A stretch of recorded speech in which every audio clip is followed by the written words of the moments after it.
few words about things that are coming. My name is Mark Andryczyk. I administer the Ukrainian Studies Program here at the Harriman Institute. Lots of events coming in only 6 weeks left of this semester. I'm just going to mention some of the literary events, but please do check our website, the Harriman website, because there are a lot of things going on that may interest you. But as far as it just happens to be that we have a lot of authors coming this spring.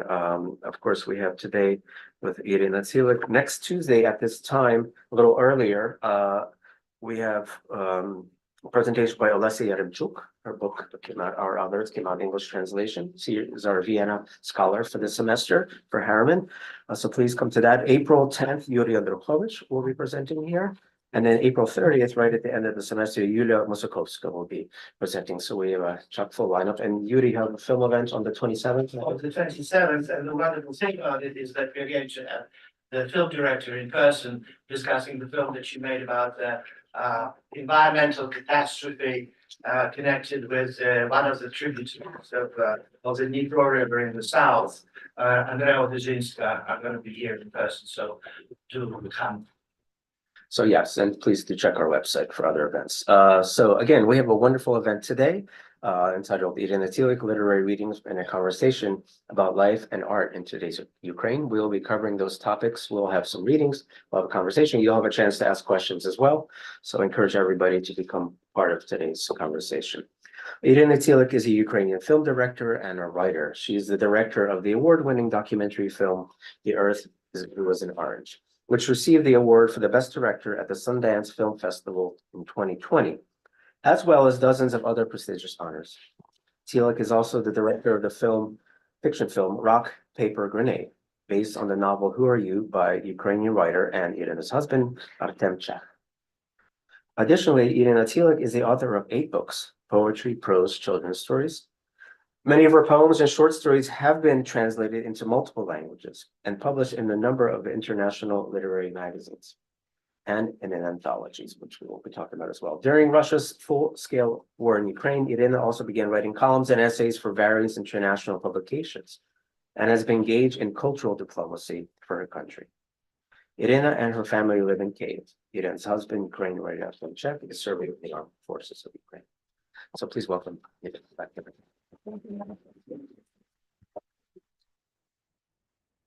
Thank you. That's my big pleasure to be in my beloved New York, even despite the fact that it is so cold here. But I already saw squirrels. That is almost always my must-see in New York. And everything is blossoming. And I'm so happy to be with you and to talk about different things. I'm not sure what are you interested in, but I hope you will help me with questions because I like dialogues and I believe that questions need to find answers. So I don't know, Mark proposed me to start from a poetry, maybe to somehow dive into what is happening to me, to my family, to my bubble, because actually poems give some answers to these questions. And also I prepared most of them in English, but I have some Ukrainian also versions. So I'll start with one Ukrainian poem and then I'll read it in English. Тривожна валіза. У твоїй тривожній валізці є все необхідне.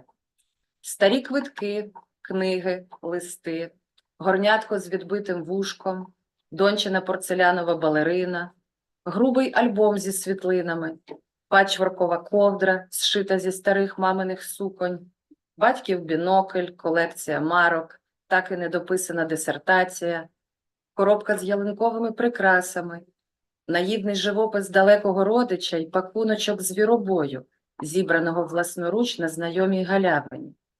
Усе дбайливо спаковано, усе під рукою. Ніколи не знаєш, що знадобиться в наступній подорожі до самого себе. An emergency suitcase.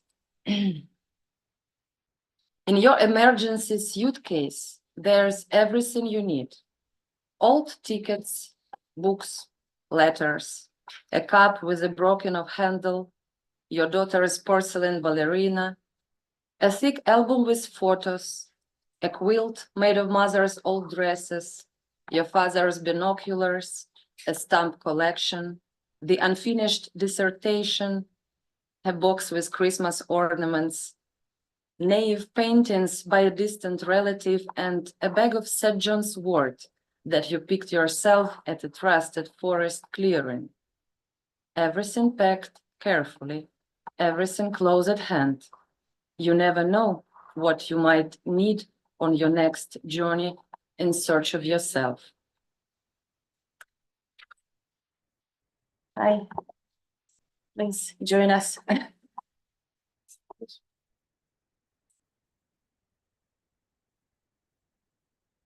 Actually, I met my friend today. We were walking by New York and we were talking about paintings because this year I've got a very special present from my husband for my birthday. That were two graphic works by Yakov Gnizdovsky. So that was my big dream. And these works actually arrived from the US. So that was kind of a complicated combination, how to bring them from the US to Ukraine. And when I sometimes think, what if I will need to flee from Kiev? The first point is Gnizdovsky and all the rest. So yeah. Connected vessels. Maybe I should explain. My husband, his name is Artem Chekh. He's quite famous Ukrainian writer, the author of more than 10 novels, but he's also in the armed forces of Ukraine, and that is the second time. First time he joined the army in 2015, and he spent 1.5 years, and that was a very surreal experience for him, for us. And then he wrote a book, which is called Absolute Zero. It was published in English also. And yeah, and then he came back, and we thought that this experience will never be repeated. But unfortunately, when the full-scale invasion has started, he joined the army again. So it is quite weird to balance between these bizarre realities sometimes, especially when you are in Kiev and he is in the army. At the moment, Czech is in Kiev too, because he's invited to work in the informational department of a headquarters. But we had 3 years of our family life when he was somewhere there on the front line, and I was waiting for him. So connected vessels. You and I are connected vessels. As much love as I have, you'll have. As much tranquility as you have, I'll have. But here is the problem. You are in the army, I'm in Kiev, and during war, the laws of physics don't apply. From this point on, I'm a leaky, untarred boat, a cracked, empty vase, a chipped grail from which no one drinks. I'm afraid to flood you with tears, and that is why everything breaks and falls apart. Quietly, imperceptibly to others, the days trickle away. But every night, the water rises to my throat, and I become tense, turning into a dam, restraining with my humble breasts the raging flood of overwhelming fear, so as not to finally spill it over, not to share it with you. The morning after the storm, on my bed can be found dead fish, wet sand, and fragments of plans for the future. But then you write, hey, I'm already having coffee, and I set down the jazz with trembling fingers, realigning our realities. My English, I need to, sorry. My day. How was your day? How are you doing? You ask, and I'm thinking. At 4 a.m, I was woken up by an air raid siren. I lay down in the corridor with my son, listened to missiles fly overhead. You can't mistake this sound for anything else. But the Russian roulette didn't go as planned. I slept for another hour. Read the news about the number of people killed. Cooked cheese pancakes for my son. Went to a hero's funeral. Saw a woman feeding birds from her hand. Cried in the park. Received a plus from my husband. Had doubts in the supermarket, Pinot Noir or Zinfandel. Made dinner. Wrote to a girlfriend who is recovering from a battle wound. Watched a TV show. Wept in the shower. A typical day overall. I'm fine. I'm fine. I'm fucking fine. Thank you. Maybe I should explain about the plus from my husband. Sometimes military, they don't have time or possibilities to write you like normal messages. And if they send you plus, it means that they are alive and they are fine. So sometimes this is everything you get, just a plus. The death of Venus. According to the unwritten laws of life and existence, he planted a tree and built a house. Everything people are supposed to do. He took the kindest woman as his wife. Together, they painted the walls and bought new curtains, delicate and white, like the first November frost. Bought a new refrigerator on credit. Threw away their parents' Soviet-era porcelain. Hung the black and white faces of their forebears and a classic painting on the walls. Just one painting, but the one they both liked. A dreamy, naked, golden-haired woman standing on a shell in the sea. And a children's room. There would be a children's room here too. A handcrafted crib that turned out a little crooked but very tender. How pleasant to touch the wooden beams with your fingers, warm from the sleepy yellow sun, which peaks in the afternoon. The missiles struck at 3 a.m. Russian calibers, as reported by the press center. There were killed and wounded. After the missile strike, not much was left at the site of one of the destroyed buildings. Fragments of furniture, pieces of clothing, interior doors and frames, a scorched microwave, an unexpectedly intact vase, and a part of a painting depicting the goddess of spring who stands on the seashore with garments in her hands, welcoming the birth of someone who is no more.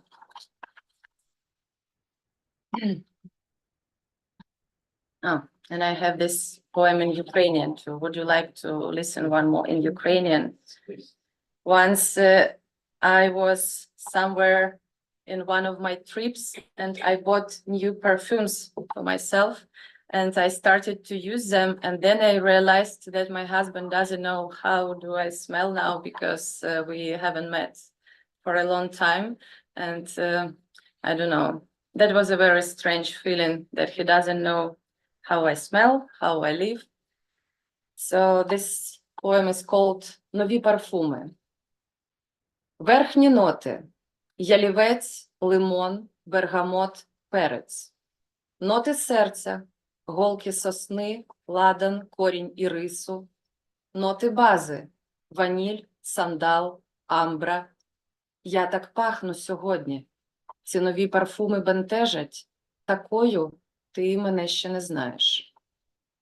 Верхні ноти: тістечко, сигарети, ведешка для зброї. Ноти серця: голки сосни, соляра, кава. Ноти бази: вогнище, вітер із лісу, чужі люди поруч.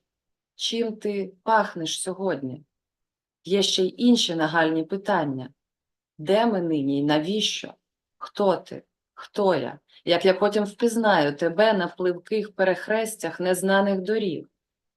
Ну, а хоч би й навпомацьки, сліпо тикаючись мокрим носом, спрагло вивчаючи кожен сантиметр твого тіла, кожен дражливий запах, кожен слід існування без мене, кожен збіг у нотах серця, кожен свіжий і давній рубці непрожитого вповні життя, де ми разом і порізно, разом і порізно, разом і порізно. Амінь.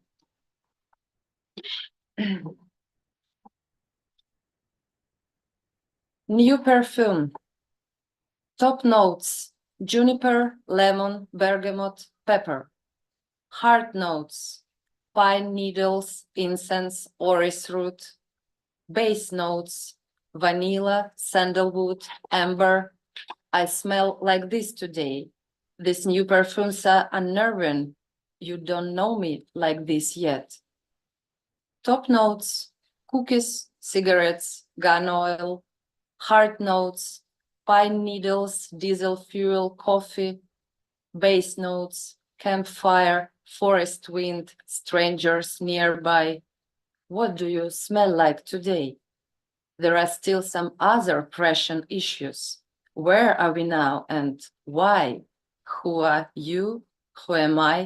How will I recognize you later at the swift intersections of unfamiliar roads?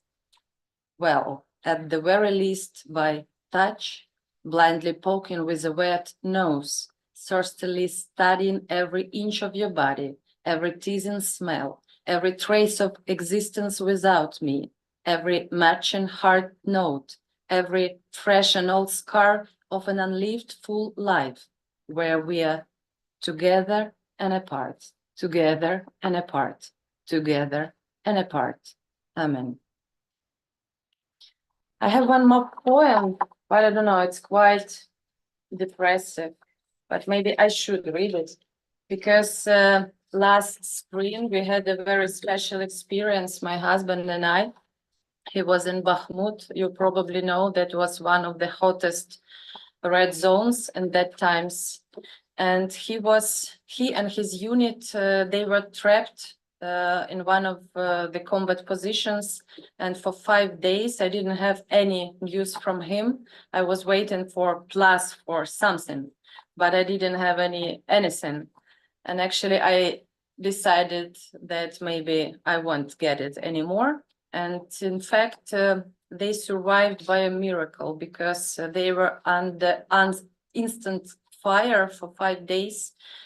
And then they came out from these positions because of a very strong rain, like water pour.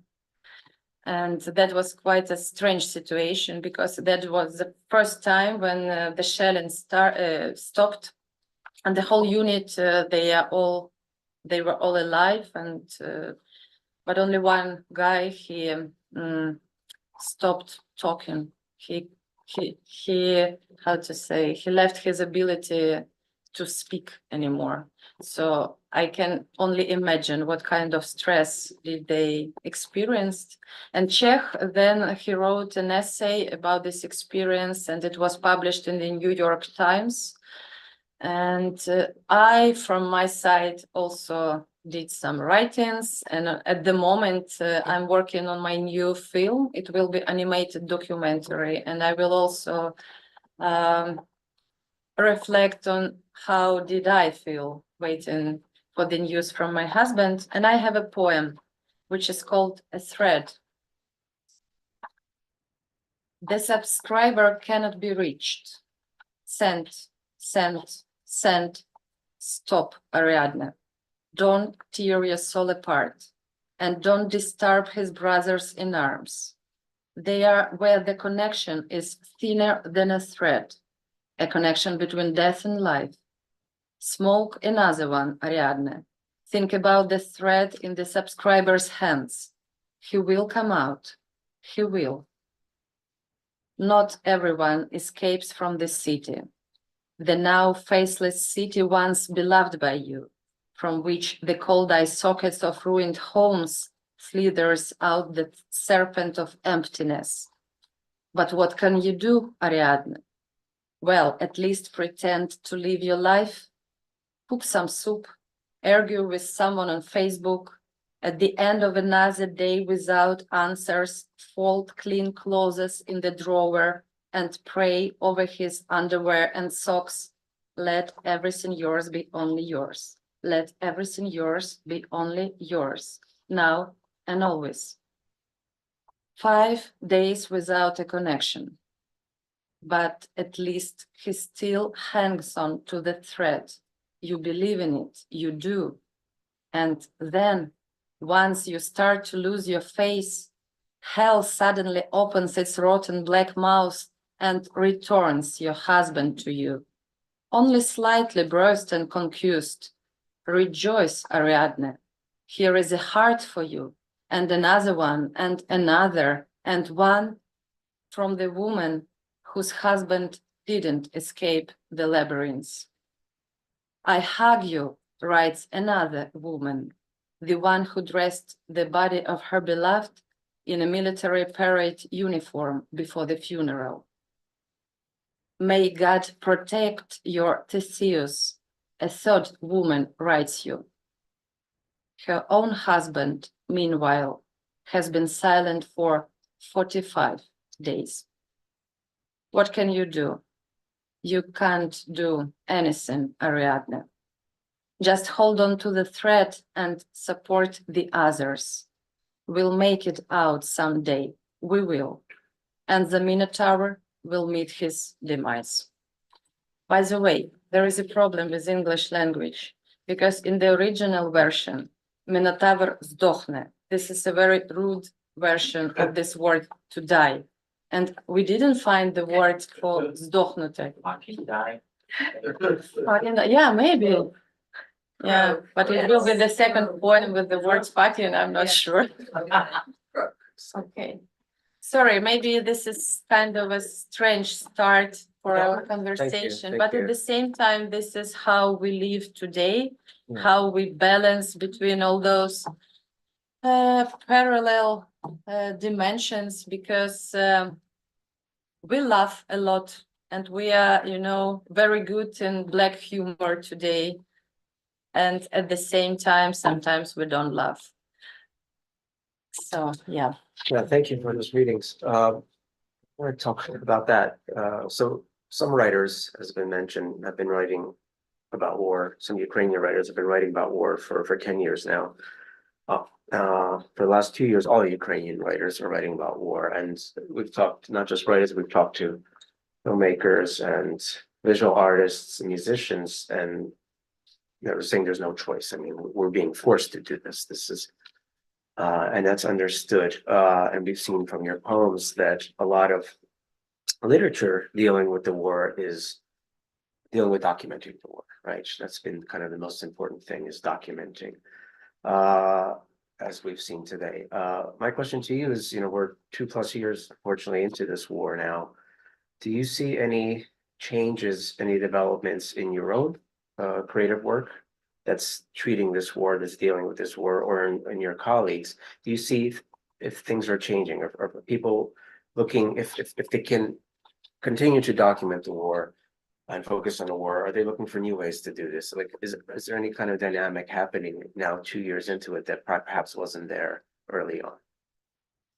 For me personally, okay, not only for me, but for most of us, the war has started in 2014, and even starting from the Revolution of Dignity, because that was such a special turning point for all of us. And I remember myself in those days, I was volunteering in the hospital, and that was a moment when I saw the first time in my life so many people, so many blood and so many injured people with combat injuries. And also the surgeons, they felt very unconfident in that times, because that was something really new for them. They didn't do that kind of things before. And I remember those days, and everything that happened after. It's still like we have 10 years of this war. And of course, all of us, all my colleagues in literature and cinema, we all try to find the proper instruments, the proper forms, how to reflect. And of course, we changed a lot. But in fact, we are still documenting, yes. And I believe this is one of the most appropriate forms today because it is bigger than any fiction. And I remember the times of revolution of dignity. You know, there are 3 types of reactions for a big stress: run, freeze, or fight. I'm the one who unfortunately freezes, because I remember that all of my colleagues, filmmakers, they took cameras and they started to shoot documentary films. That was something really new, even those who did only fiction films before. And I also joined this documentary movement, but later, few years after. And for example, talking about these 2 years, I felt the same. I remember myself in the first months of the full-scale invasion. I couldn't imagine myself filming. I even don't know why, but that was my way of how to react. And okay, I know why, because I had a very strange situation on the second day of invasion. I was still at home in Kyiv together with my kid, because at that moment I didn't know what to do. Should I flee or should I stay? And there was a moment when a truck with ammunition was hit right on, how to say, біля мого будинку. Yeah, near my house. And the sound was so terrible, but it was exploding for half a year, an hour, half a year. And I first time saw my kid shaken with fear. That was emotion, I mean, physical reaction. And it suddenly turned out that I did a film about a family who lived in the red zone. The earth is blue as an orange, and I was observing them for a year. I had such a huge empathy, and I was really involved in their lives. But only when I put on the shoes of my character on myself, I finally realized what they actually experienced. And that was such a big shock for me, that I was just an observer before, and now I'm on the same place as my character. And I don't know, then I decided that maybe this is a time to talk only about what I experienced, what I know very well. And at the same time, this should be discussed, because journalists and filmmakers and writers, sometimes we observe other people's lives, and we are not on the same positions, and we can't feel the same feelings, and this is fine that we are only observers. But for me, that was an important experience. So last 2 years, I write about only the things I know well, and I'm working on a film. I'm developing the new project. It will be animated documentary, and it will be focused on my life, the life of my family, my friends, my bubble. And actually, I hope it will be kind of a portrait of my generation. But at the moment, I don't see any power to talk about other people's experiences. But my colleagues, they do so many different things, and some of them, they do brilliant things, talking about 20 days in Mariupol or other films and books. And we see what is actually happening to Ukrainian culture today, how many new voices and different ways of showing this reality arose. So I'm really proud of my colleagues. Yeah, I'm wondering if after 2 years into the full-scale invasion and 10 years into the beginning of the war, if new kind of hybrid genres are coming where people are still documenting but trying to find like why are you choosing to do animation? What does that free you to do that? This is a good question, because animation, first of all, it gives you a possibility to talk about something what has already happened in the past. Sometimes we use some other instruments how to show these retrospective things. But animation, it gives you such a big freedom. And also animation and poetry, they do quite a cool marriage together. And you can be playful. You can show your dreams, your flashbacks, your, I don't know, playing with all those different dimensions. But maybe the main thing is that animation gives you kind of a filter, and you can mask yourself under this painted character. And I don't know, I find it quite exciting. And you probably saw all these cool animated documentaries in the recent years. It's quite a, I don't know, modern genre. Yeah, but talking about other people, for example, my husband, Czech, maybe I can share something with you because it's quite interesting for me. He just finished a new book, and it's very unexpected book because it's an adventurous novel, and it takes place in the US in the times of a civil war. So Ukrainian military wrote a book about someone else's war, but the protagonist is Ukrainian. And as to me, this is such a cool possibility to talk about many things, but again, behind the filter of someone else's reality. Because when I finished reading, and by the way, it's really exciting to read it because it's a road movie story about different adventures of protagonist who was on the side of North, and then he deserted. I'm so sorry, desert.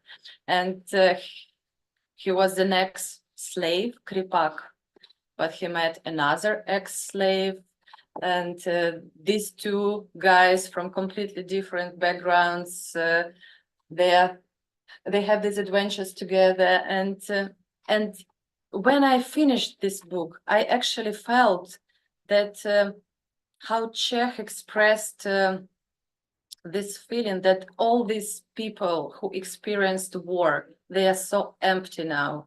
They are so dried to the core. So what I'm trying to explain, even if we write or film about something else, I guess we still try to talk about ourselves today. Yeah, it's a fascinating book. I've read most of it. Do you know when it's going to be published, or? No, because it's going to be published in Ukraine. Yeah, this spring. This spring, okay. This May. Yeah, thank you for those answers. And we can talk about that a bit later. I just want to turn before you go to reading another text. Another thing that you and your colleagues have been doing for the last couple of years, and you mentioned this in your essays, and the experience of representing Ukraine, right, abroad. I know you've been very busy as your colleagues going to various European countries and other parts of the world, representing Ukraine, talking about the war, trying to explain things. My question to you is, well, you have a lot of experience doing that, so maybe you could share a bit on that, but what has changed then? Like, what has changed in the last 2 years? Are you answering the same questions you were 2 years ago? Are you, or even if you're being interviewed in Kyiv, right, by non-Ukrainian sources? How have these opportunities, these representing Ukraine, changed in the last 2 years? Have people learned anything about Ukraine? Have what has been? What do they want from you? What do they want to learn from you about Ukraine now that's maybe they didn't a year ago or 2 years ago? That makes sense. First of all, I need to say that I'm still trying to convince myself that all this talking matters, because I feel as a person in a quite privileged position. I'm a woman. I can freely go abroad. I can travel. I'm not obliged to be in the army. And of course, it gives me such a big feeling of guilt because many other people in Ukraine, they don't have these possibilities. And there is another problem. Most of my colleagues, many artists are fighting now, and fighting not with words or the tools of diplomacy, but with weapons in their arms. And hundreds of them are already killed. You know, I recently took part in one of the events, and we started from a minute of silence, and there was a video on the screen with faces and names of Ukrainian writers who were already killed in the years of Russian war in Ukraine. And it wasn't a minute. We had 2 or 3 minutes because we had 50 plus names. And that was only the list of Ukrainian literature today, because there are some other lists for cinema, for music, for all the other arts. And that is a huge disaster for us today. And also another problem that those who are still alive, but they are too busy with fighting. I mean, we are trying to survive, and all my colleagues who are in the army, they don't have time to write new books, to build new senses, to, I don't know, and to present them in the world. And it makes me feel very painful about the whole situation. But of course, if I'm invited to talk a lot on different, I don't know, platforms in different countries, I'm trying to use this possibility, and usually I'm not so jet-lagged and unfocused as today. Sometimes I can speak quite confident about what is actually happening in Ukraine. And the situation changes from year to year. I can really feel this. I remember the first years of war, 2015, 16. I was also invited quite often to take part in different discussions and round tables and other events. And I remember that I had the constant feeling that all those people from Germany, France, from other European countries, and that times I didn't have any experience with Northern America. So these people, they were asking such weird questions for me. So it helped me actually to understand that they don't know nothing about us. They have only a bunch of stereotypes, a bunch of, I don't know, some very small knowledge about Ukraine. And what was the worst, that I often faced this attitude of Westerners who don't feel guilty that they don't know you. At the same time, they feel that they know better than you what is actually happening in Ukraine. And I was trying to explain again and again that this is not a civil war, guys, that Russia is actually involved in this war, and you should realize, and blah, blah, blah. So I remember that I had a constant feeling that I'm trying to break some walls, but now the situation changed a lot, especially in this old Europe, which seemed so zverchnia, arrogant for me before. I really feel a very sincere interest in all those different audiences and all these people who ask so many things, and they try to dive deeper and deeper. And I meet people who started, I don't know, to learn Ukrainian language, to learn Ukrainian culture. And I like this process. I'm really enjoying it. And I also understand that it should be a dialogue, like a full dialogue, because we Ukrainians, we are also too focused on our pains today. And of course, we understand why. But at the same time, we also should know better all those other people in the world, because we realize that there are so many problems and trials and wars at the end of the day. So it's important not to be too focused on ourselves. So that's something that has developed. That makes sense. It should work like both sides. Mhm, mhm. We'll perhaps return to a reading and then we'll open up the questions. To the Okay. public, yeah. Mark did a very good job because he decided to make a book about, okay, not about, but it consists of different essays about the beginning of a full-scale invasion, because you know everything changes so fast. And when I look back 2 years ago, we were also different.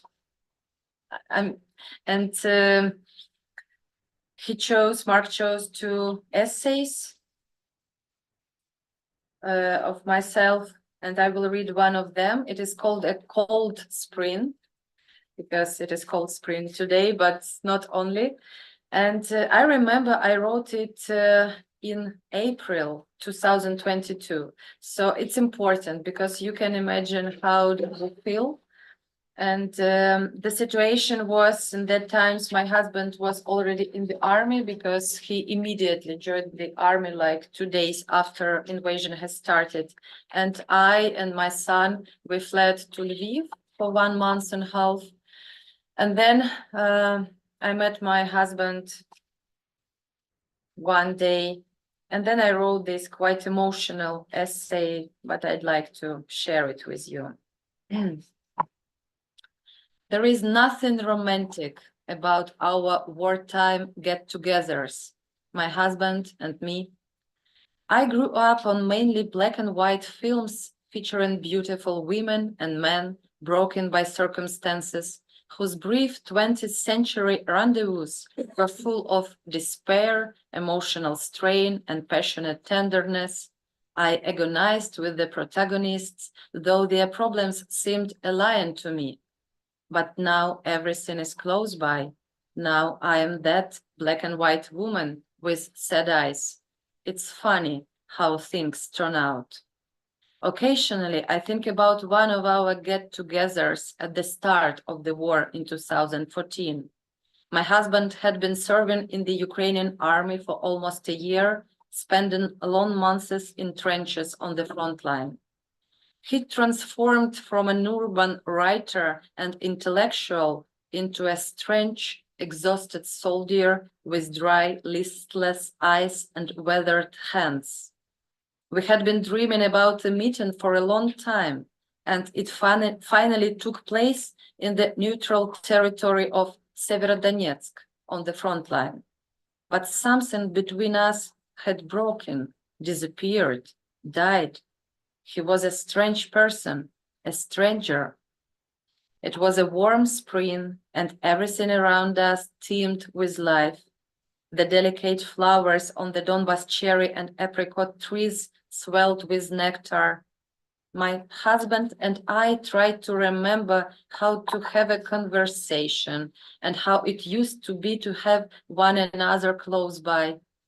In a noisy, untidy apartment we'd rented for 2 days, the insoles of someone else's combat boots lay on the radiator.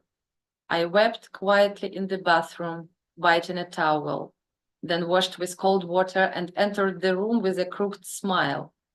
I thought somehow things will work out.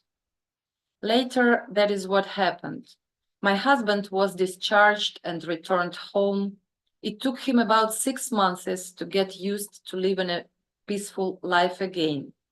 Years have passed since then, and I recently learned a startling and uncomfortable truth that when he returned from the front, he had suicidal thoughts. I had not noticed anything at all. I only saw a lost and lonely Kai with with an icicle in his heart. Time passed, I cried, and my husband's heart thawed. He became warm, familiar, and alive once again. Did I ever think that we'd have to go through this experience again? This time, we didn't meet in Severodonetsk, but in our dear Kyiv. In Severodonetsk, by the way, most of the houses and apartments have been destroyed by the Russians. I wonder, whether that apartment in Severodonetsk remembers the awkward tenderness of the soldier exhausted by life and his wife with a shattered heart, and whether it is still alive. Either way, we now had the opportunity to meet in our own apartment, which we bought a year ago, having dreamed of our own place for 15 years. For a whole year, we wove the nest we'd dreamed of. Now I wonder, what is the point of it all was? Renovations and libraries. Why do we need pillows that match our furniture? Why was I buying a fancy porcelain teapot 2 weeks before the war, so that someone can ruin our world with one ballistic missile? But our apartment is still intact, and thank God for that. I arrived in Kiev from Lviv late in the evening. My train was very late and the curfew had begun, and while I was still in the train carriage, I heard that I wouldn't be able to leave the station until morning. Ahead of us was our planned night, the only night of freedom my husband had. I hadn't expected this. Swallowing my tears, I counted the minutes surrounded by the clatter of train wheels and attempted to read Hemingway's short stories. It was the first time in a month and a half that I had picked up a book. The distant world of the 1920s seemed uninteresting, unimportant, unexpectedly empty. Only one story, Soldier's Home, caused my stomach to flutter. I didn't end up spending the night at the train station. My husband suddenly appeared, so familiar, so different, in his army uniform. He silently pulled me towards him and confidently led me outside past the train station security. No one said anything. His commander's car was waiting outside and we rushed off into the night, into the empty Kiev streets, stopping only once to give a passport at the checkpoint. Tired, hungry, having not bought any food or moreover wine, stores don't open late under martial law, we went home. It was so cold there. The heating had been shut off earlier than usual. In our son's room, the radiator had leaked, and now the wooden floor swelled and buckled, completely altering the familiar surface. And it seemed we had our neighbors' cockroaches. Hordes of dead and living insects were scattered over my refined apartment, my white kitchen. It wasn't like it was in the films. I would prefer to have seen myself in a little black dress and black seamed tights, eyes dark from arousal and a voice cracked with passion, like the heroine in the Pawlikowski film Cold War, who is both terribly happy and unhappy. Fractured face, the unbearable lightness of being, два сердушка, cztery очи, ой-ой-ой.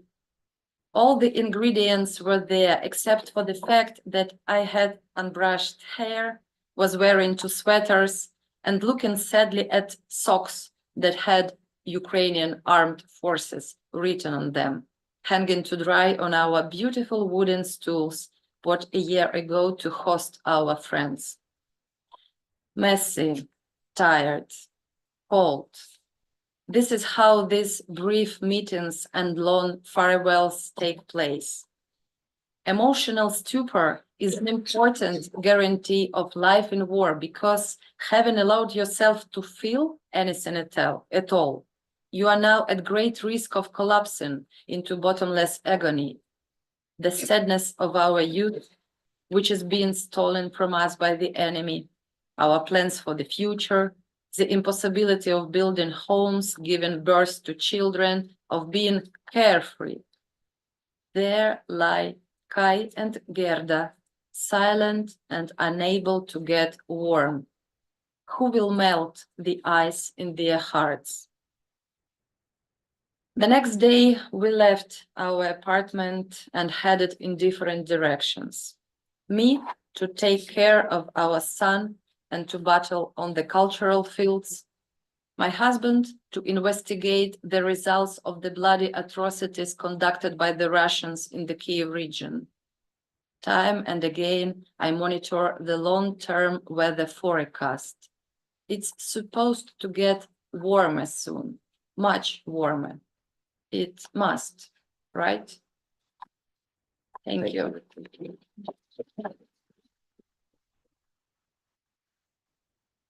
I'd like to open up the floor to questions to Iryna, and we can also pose questions online to our online viewers. So floor is open to anyone. Yes. I mean, thank you from the bottom of my heart. I have a question concerning fantasy. When you look at children, and let's say a child was abused, even, or saw their parents doing horrible things to each other, and you try to sit down and talk to them, they can't tell you much. They're in shock. They are afraid. They can't speak about their parents. But you bring out some toys, and they will take 2 dolls and show you exactly what the mother and father are doing. They'll take a baby doll and show you exactly what they do to the baby. You can give children a paint set. They will draw it out exactly because they bring themselves up to fantasy. It's a way to leave reality, but it makes reality more true. Do you feel that when you think about animation? I like your perspective. I never thought about it. But Because animation yeah, is always probably. for children more than anything else. Probably, and as I already told, it gives you this filter to talk about most painful things, but you can somehow hide these very real things behind the painted reality. But I believe that different ways of reflecting are important. For example, I already mentioned 20 Days in Mariupol, and this film is extremely honest, and it shows everything as it is, how children die, how it actually looks and what the war is. But I believe that there are so many ways of possible talking about the war and all these painful things, because also many people they don't allow themselves to watch these really hard films. I know many people that didn't watch 20 Days in Mariupol because they believe it's too hard for them. And I understand, because they are traumatized too much. And sometimes it's not easy to face this reality so straightforward. But maybe animation can give you this chance. For example, if you watched Vals with Bashir by Ari Folman, this is quite a significant film. It was made in 2008 and it was successful. It was also Oscar nominated.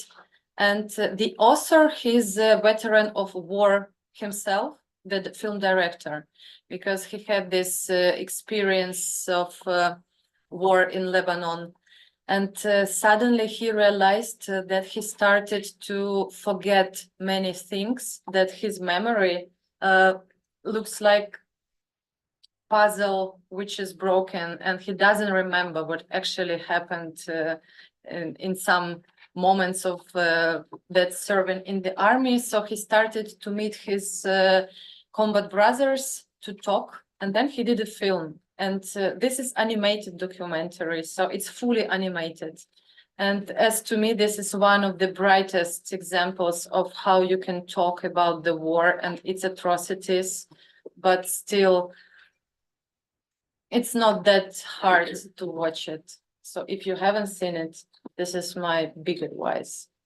That actually segues nicely to a question we have online from Christina Lahanyuk.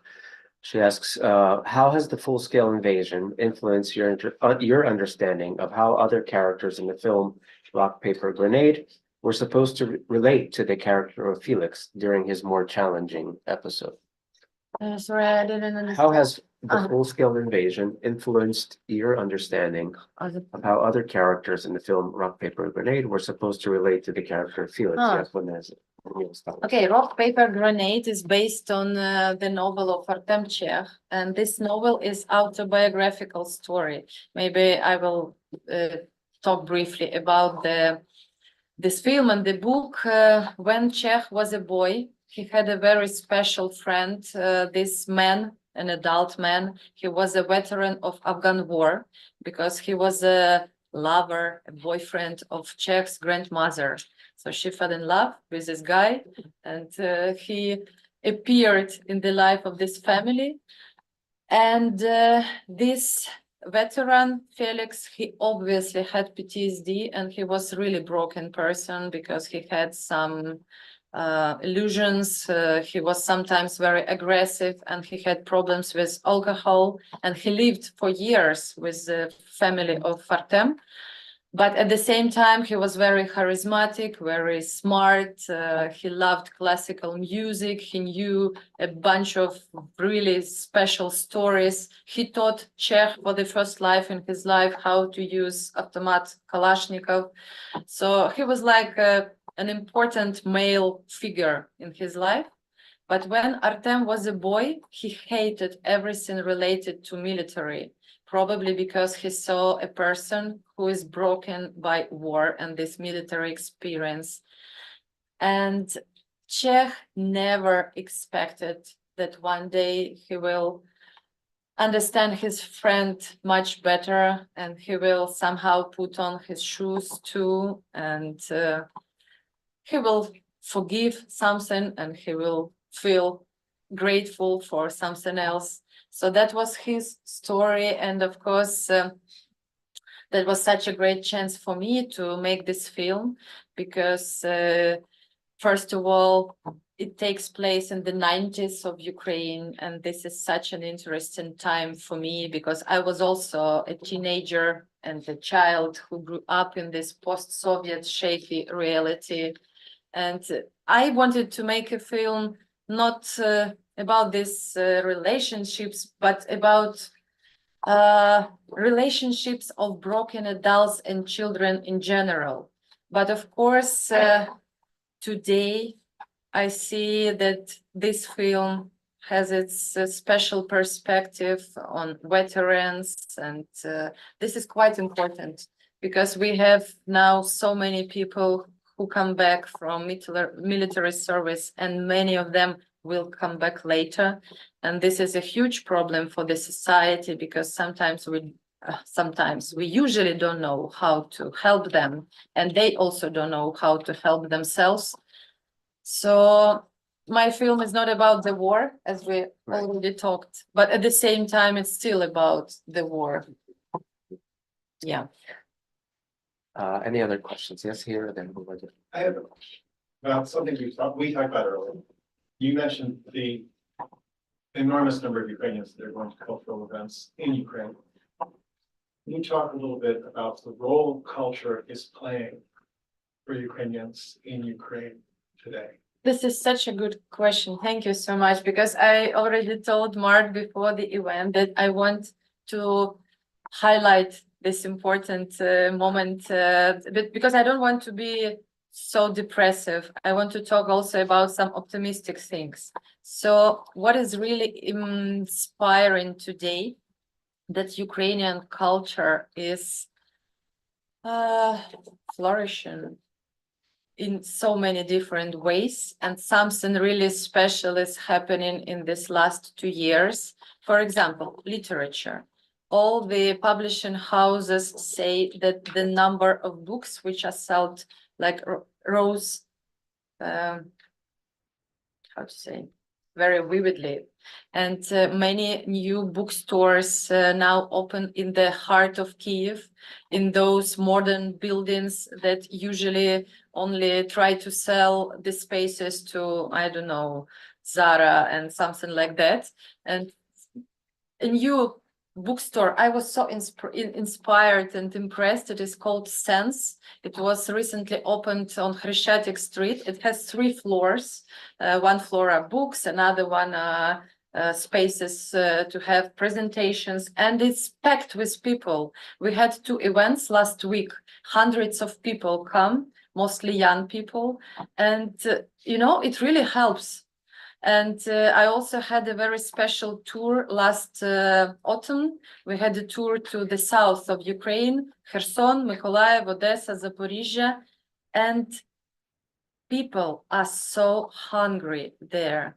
For example, in Mykolaiv, that was also the working time, like now, and 400 people came to listen to poems.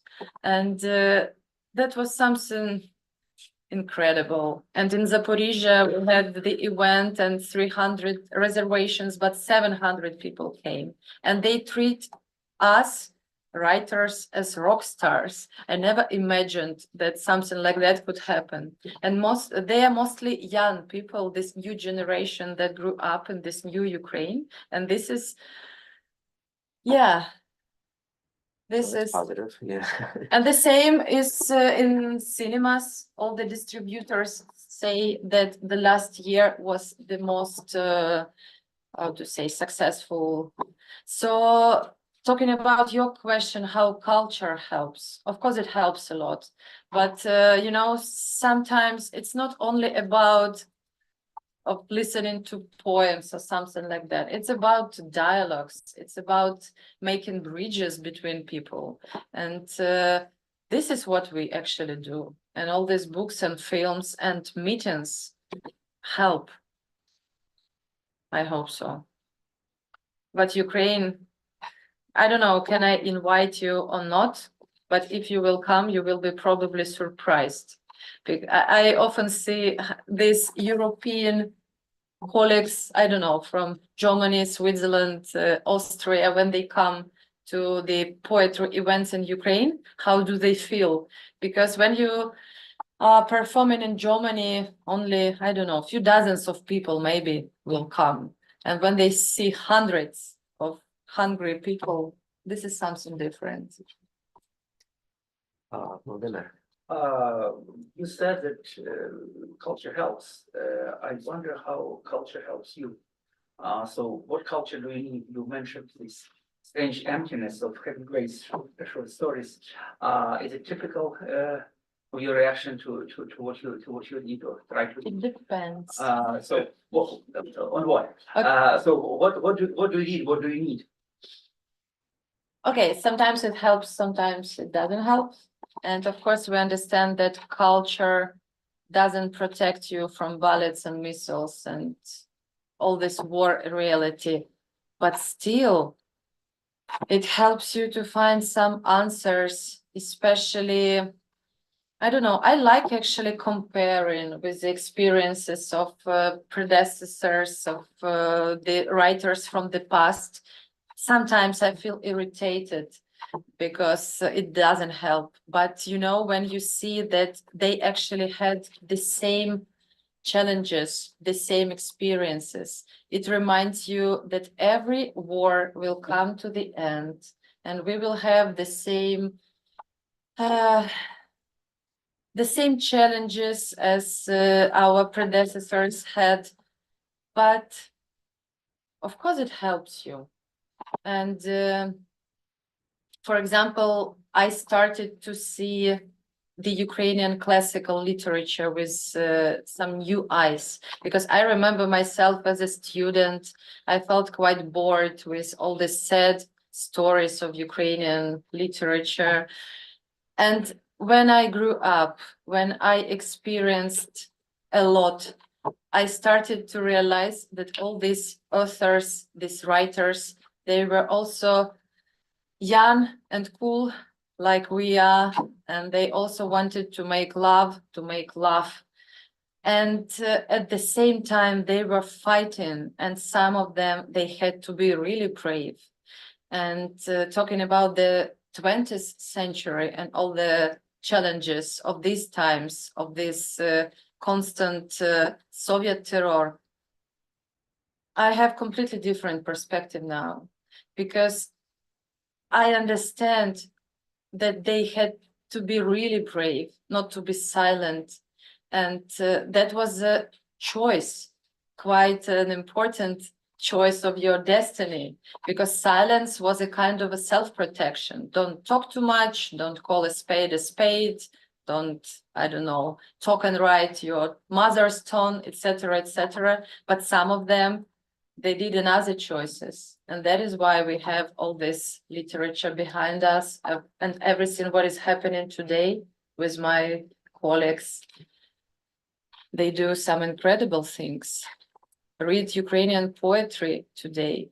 It gives us such a big, I don't know, power.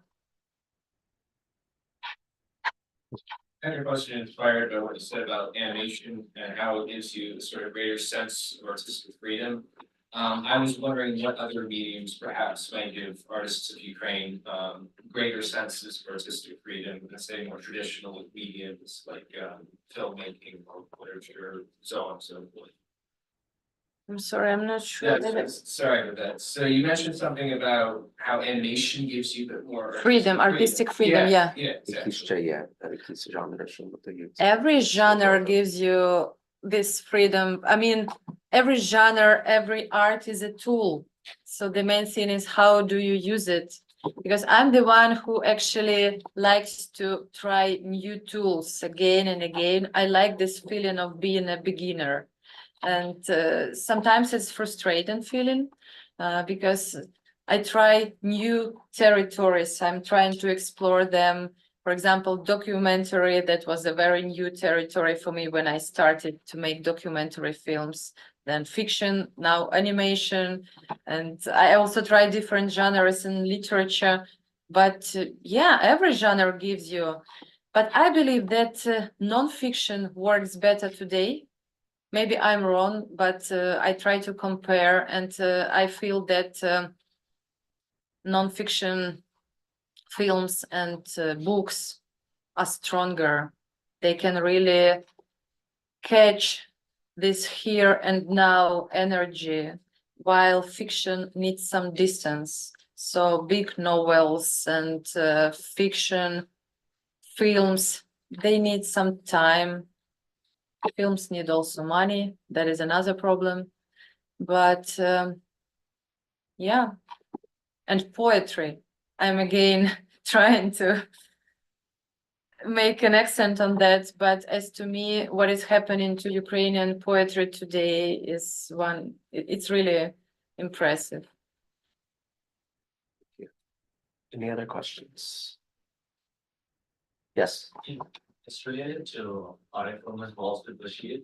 So the filter arguably that he uses is that filtering of trauma and everything for the Israeli soldiers, but also the only sort of non-filtered part is the last sequence in which he shows the victims of Sabbath massacres.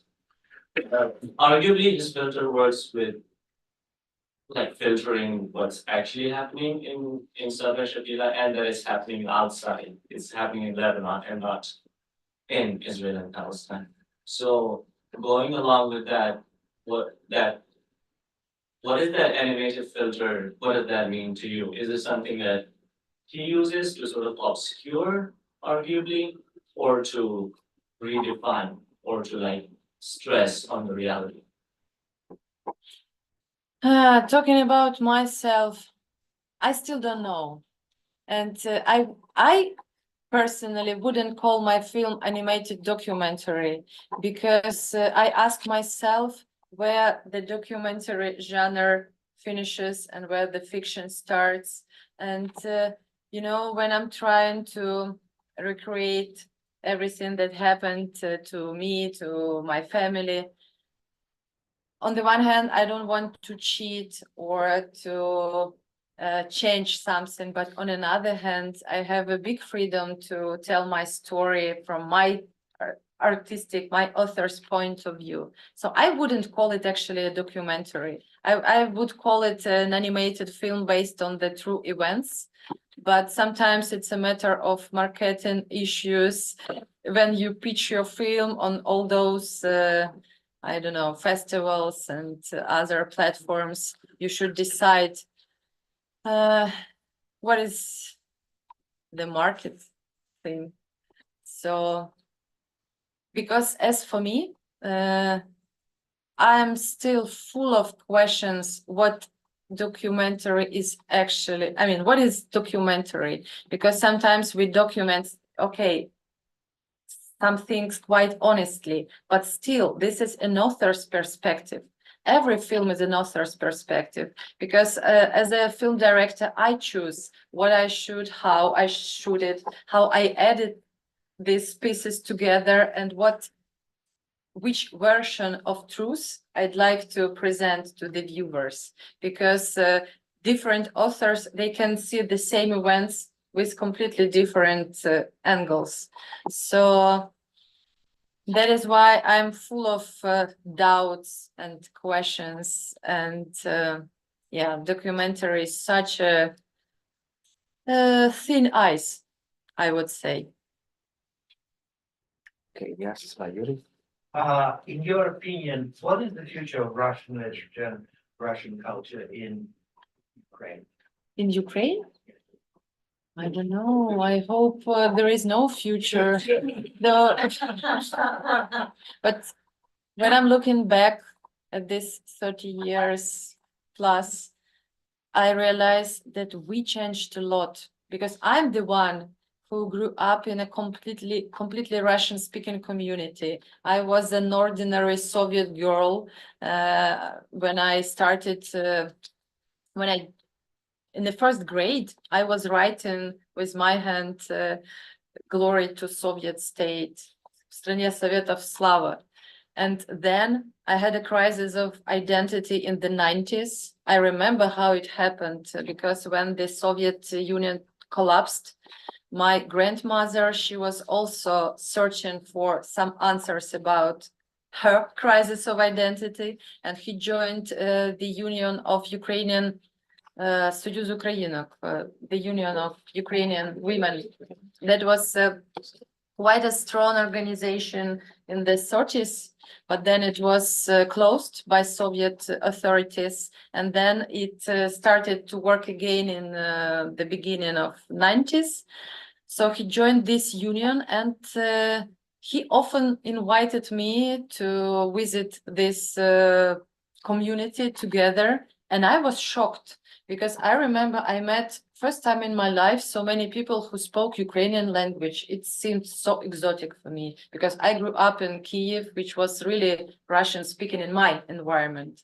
And then I remember how I got the first book of poetry by Lina Kostenko. There were like one page is Ukrainian version and another one is English version. And that was also like, wow.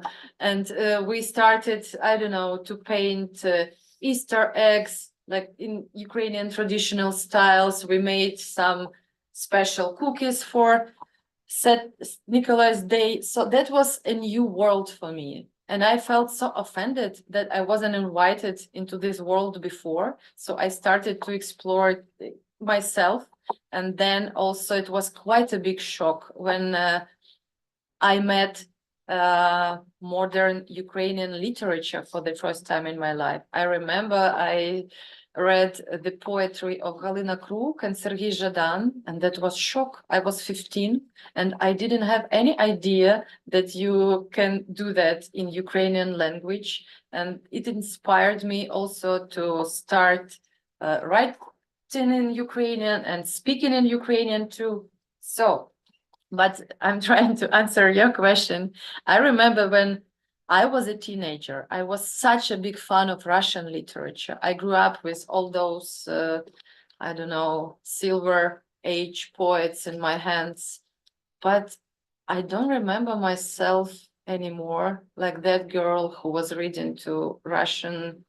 Okay, I don't regret. It's fine that I read all those Nabokov, Dostoevsky, and any other books. They're actually quite good writers, but they present some other world, and I don't see any space from this world in today's Ukraine anymore.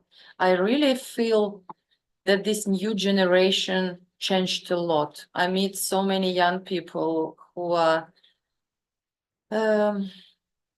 not poisoned anymore, who don't struggle anymore like we struggled before.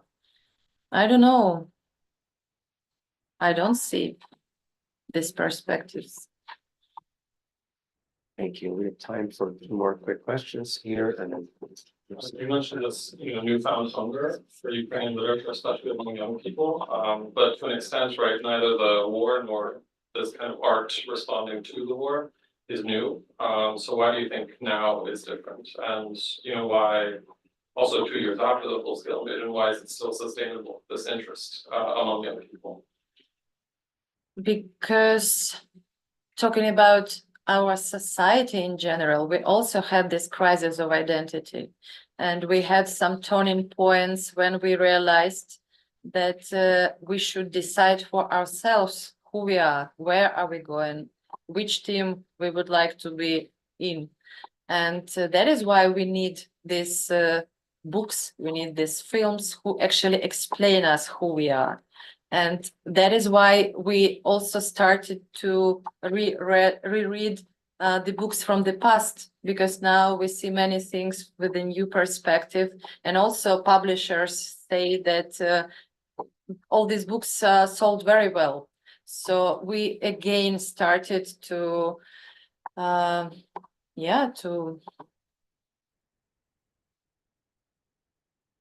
help Rediscover. Yeah, I think that rediscover. perhaps Yeah. there's a lot of catching up to do too. So there's all this material that all of a sudden opened up to people. And I think it's going to sustain this dynamic for a while because there is a lot that people just didn't know about or didn't know themselves too.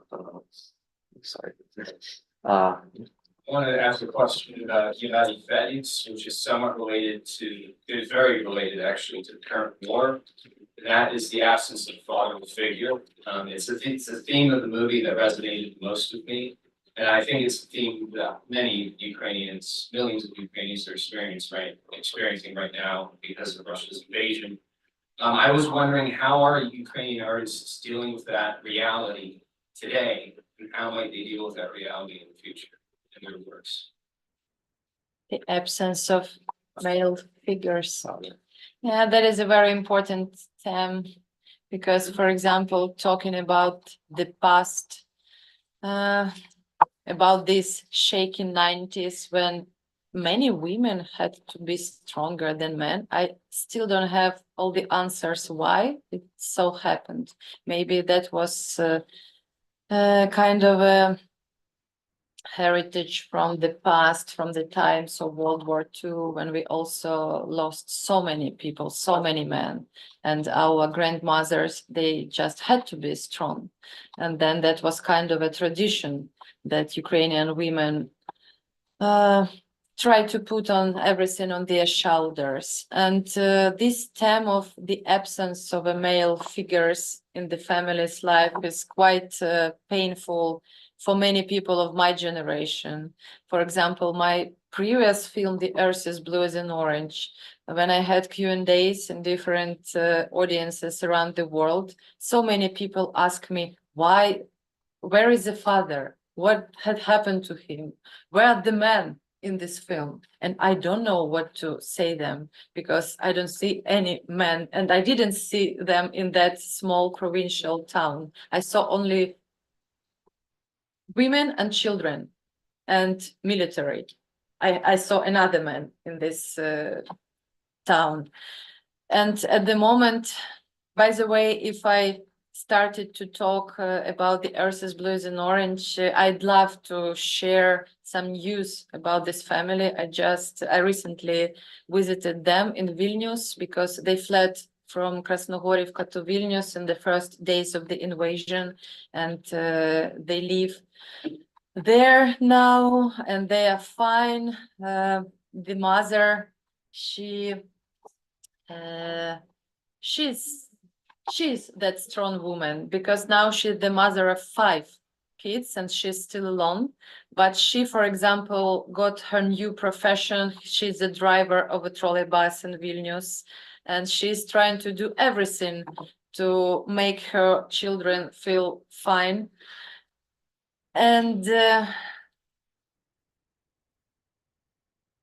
talking about identities also, maybe, sorry, I will jump from your answer to another answering question.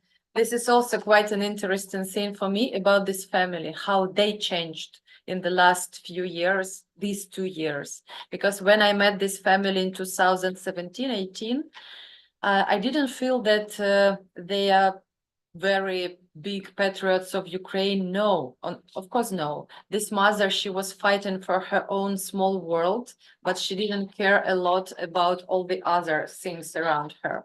And now I met completely, maybe not completely, but I met another person because I saw her first time in the last 2 years. First of all, it's also quite interesting.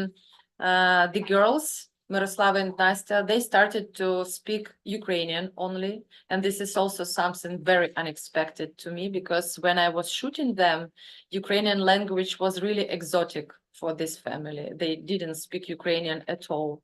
And talking about the mother, she also tries, she's learning it. And, but the way how she's seeing the reality today is so new for me, because she told me that I worry about Ukrainian nation now, because so many women and children had to flee, and so many men are being killed, and how we will survive. And I was sitting like, seriously, are you talking to me about this now? Because she was completely another person before. She was one of those какая разница who didn't ask herself about those kind of things. So yeah, this is one of the answers of what is happening to us today, and where is the space for Russian literature and Russian way of thinking. I don't know. No, I think that's a good note to end on here. So thank you all for your questions, for coming, and thank you, Ida, for a wonderful meeting.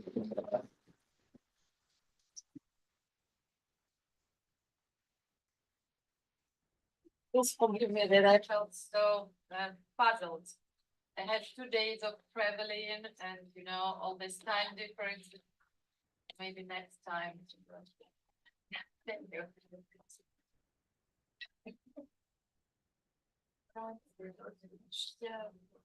Реально.